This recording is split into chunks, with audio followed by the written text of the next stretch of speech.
too good. But unfortunately, that GOAT is expected to miss tonight's game against the Clippers as well as tomorrow night's game against the Blazers. LeBron has now seen an ankle specialist and will reportedly be cautious before returning to play. So, Shannon, if LeBron can get relatively healthy for the playoffs, how much will this rest help him? Well, this is really not a rest, Skip, because he's rehabbing. This is different than the bubble. Because LeBron going into the bubble, he was not injured. You got to realize they got out from basically the middle of February, beginning of March, all the way to June. So that was that like 4 months. Like 4 months. So that was considered a rest. He had no injury. Now this is a totally different situation. I can see, Skip, if he was going to take next 3 games off, they were first or second seed, and he was just like getting his body ready. Nah.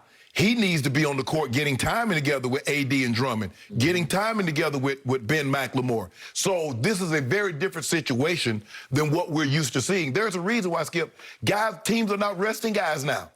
Guys are having to play, even though, yeah, there's some guys that need to rest. James Harden is not resting. James Harden is rehabbing a hamstring issue. Yeah. Kevin Durant was rehabbing a hamstring. They weren't resting. So, Skip, I just believe this is a very different situation than what we saw last year, where guys had a 4-month layoff and got a lot of rest. Guys were able to come back 100% healthy and go right at it. This is not the same situation. So, for me, I look at it as LeBron is missing crucial time getting chemistry. AD's been gone. AD went out a month before LeBron got injured. So they really only played a couple of games, and now they're out again. He's only played 2 games with Drummond. So those are going to be the big starters having to try to figure this out in a game, which is very, very tough. So for me, serious injury. We know high ankle sprains. Michael Thomas missed a significant amount of time, and he wasn't the same when he came back. And Christian McCaffrey missed the better part of the last half of the season with an ankle injury. So LeBron isn't going to be close to 100%, but you got to make the best of the situation that you're in. Okay. So I do agree with your first point. Last year, LeBron James got the greatest break of his career, and it was because of a pandemic. Right. Who saw that coming? And so for 4 months, not only he, but the whole league was forced to stop. So that, yep. And it helped him because wear and tear, it just let him refresh and revitalize and get ready for a bubble experience that was going to be psychologically tough on everybody, all the same. Because nobody had had any reps up to that point. Nobody had played any games or been able to really practice together because it was against the rules. So they all wind up and played, how many games? I think it was 8. Up 8 games, 8 games to the playoffs. So you barely had time to figure out each other, but nobody else had any time either. Correct. So everybody was in that same boat, down in that same town, stuck in those same hotels. Day after night after day after night. So in the end, a bunch of teams didn't want to be stuck in that bubble. I'll never forget the famous Jared Dudley quote, "Them boys didn't want to be in that bubble," talking about the Clippers, because I don't think they wanted to be there. And it manifested itself in games 5, 6, and 7 when mentally, psychologically, they were not there. They sort of quit on Doc. They sort of went to battle with Doc. It was a wreck and a mess because Montrez was a problem in the locker room, and they finally had to go part ways with Montrez. So the point was, LeBron benefited because once the playoffs started last year, he was flying. He was healthy. He was fresh. He was excited. He smelled blood in the bubble because he knew a lot of teams weren't going to be into it psychologically, and he believed he could keep his team together longer than other leaders could. And you mentioned it. They had 8 games. I think LeBron played 6 or 7 of those games to get himself ready to go into the playoffs. Now, he might not have that, and so now conditioning is going to be an issue. You know, it's hard to get conditioned like there's nothing conditions you like playing the sport that you're actually playing. So playing one-on-one basketball, playing 5-on-5, that gets you in condition to actually play in the game. Riding a stationary bike does not get you in shape. You know, it keeps you loose. You see guys ride a stationary bike on the sideline during the course of the game. That keeps you loose, but that doesn't get you in shape for the game. I just don't really know how well conditioned he's going to be. And, you know, the playoffs is a whole different, you know, you go regular season and then you go, and as the rounds go up, the intensity goes up. Okay. So this is completely different, to your point, because the other teams haven't stopped. They're all trying to figure it out. The Clippers on the fly, they'll see them tonight, are trying to figure it out with a bunch of new players. Kawhi's been in and out. Paul George has mostly been in, but they haven't had Serge. Maybe they'll have him back. Who knows? Maybe tonight. Right. But they're trying to figure it out. The Nets are still trying to figure it out as soon as James comes back. Right. They've only had, what, 7 games. Okay. But still, they've had some games together. Right. And all of a sudden, LeBron is going to have, it's more about the reps with Kareem Abdul-Jabbar. He's there now, and he's a force for better and for worse. He's a force in the paint.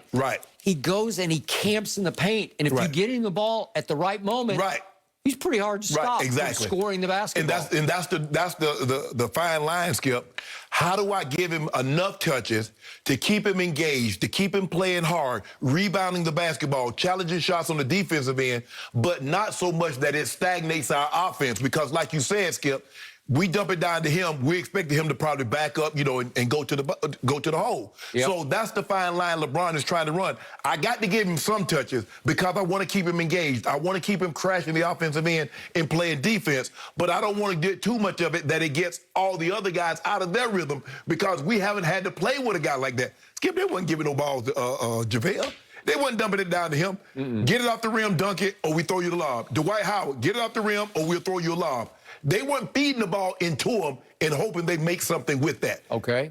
And now Schroeder's out. Yes. So, and LeBron hasn't had that many reps with Schroeder. So they're going to get thrown into the playoffs. I'll knock on wood for LeBron that he gets 90% healthy, because if he's 90%, he'll have a shot. And yet, will he have a shot on his conditioning and his cohesiveness with the rest of them? I don't know, because that's going to be hard. It is. It is. Because the thing is, Skip, normally LeBron plays about the first 6 minutes of the ball game, comes out for 4, plays 2.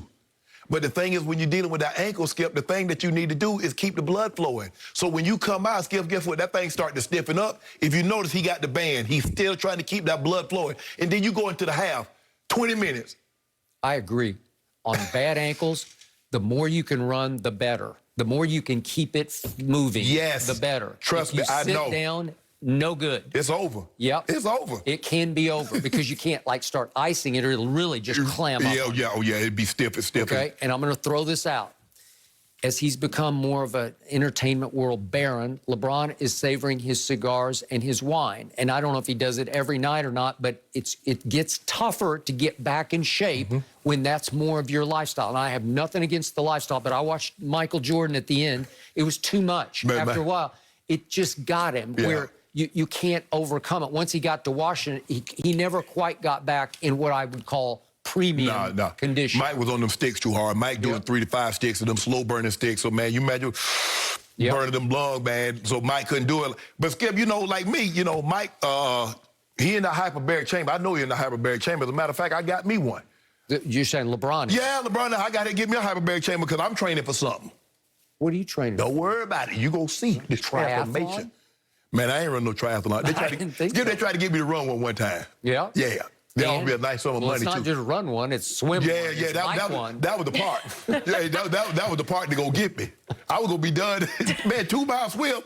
At 200 yards, I could have got it. Yeah. I need to do one of them, but I can't do the 2-mile swim. Okay. What are you training for? You don't know. I ain't training for that. I just want to maximize my condition. Okay. I got me a hyperbaric chamber. I got me one of them infrared beds. Really? Oh, I want one of those. Because like what you said yesterday. You said something that kind of stuck in my craw. It kind of rubbed me the wrong way, Skip Bayless. I'm your Jordan Love. Oh, I know. Right? Yeah. Oh, I know. I know.